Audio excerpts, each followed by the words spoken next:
Assalamualaikum warahmatullahi wabarakatuh. Untuk sahabat Kopinem Channel, semoga kalian semua diberikan keberkahan oleh Allah Subhanahu wa Ta'ala. Segmen kali ini saya akan bercerita tentang Syekh Sultan Mahmud yang dari Minangkabau. Beliau adalah raja dari Minangkabau. Kisahnya bermula waktu ayahandanya Sultan Mahmud Al-Minangkabawi meninggal dunia.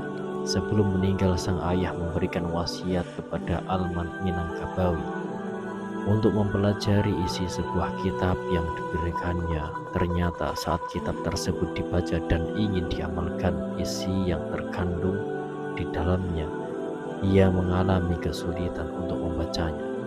Sehingga hal ini berimbas, ia tidak dapat memahami apa yang terkandung dalam kitab yang diamanahkan ayahandanya tersebut.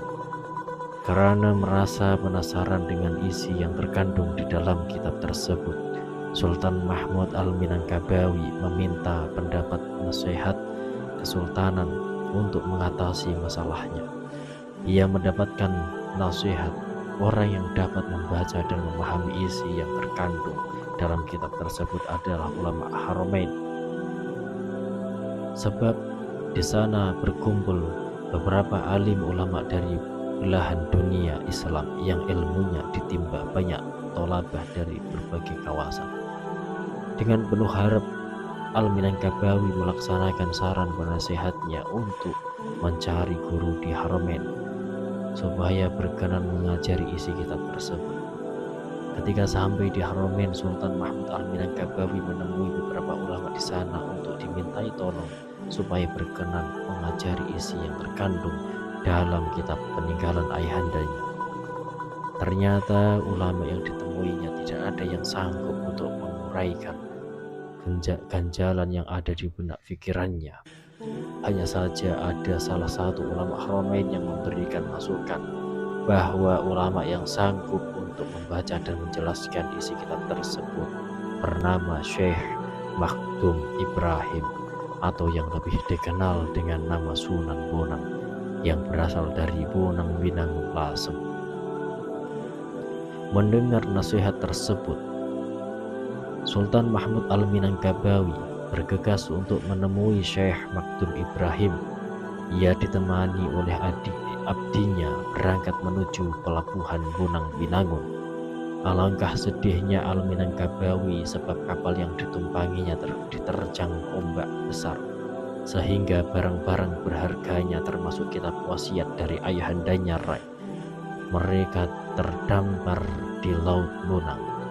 Di tengah kesedihan Sultan Mahmud Al-Minangkabawi, sang abdi menasihatinya bahwa meskipun kitab tersebut hilang, ia merasa yakin bahwa ulama yang sedang dicarinya ini bukan sembarang ulama, sehingga sangat dimungkinkan bahwa sang ulama tersebut sudah mengetahui isi yang terkandung dalam kitab yang raib.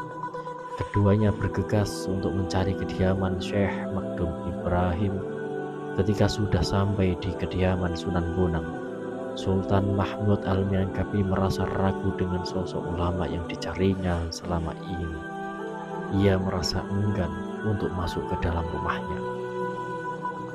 Hal ini disebabkan kediaman Sunan Bonang sangat sederhana, tidak sesuai dengan kebenaran, tidak sesuai dengan kebesaran namanya oleh abdinya.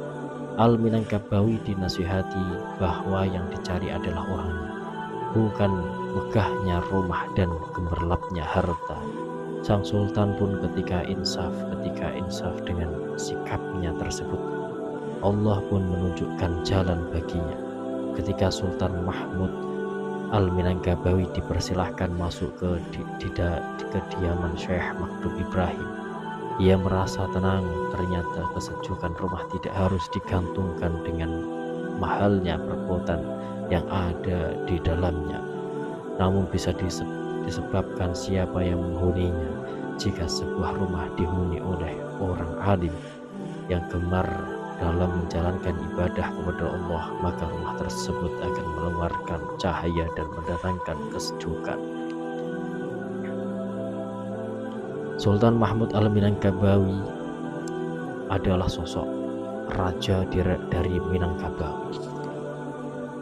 Beliau adalah keturunan dari Sultan Al-Minangkabau yang berguru dengan Sunan Bonang. Semoga kisah ini sangat memberikan edukasi buat kalian sahabat Kopilem Channel. Terima kasih. Wassalamualaikum warahmatullahi wabarakatuh.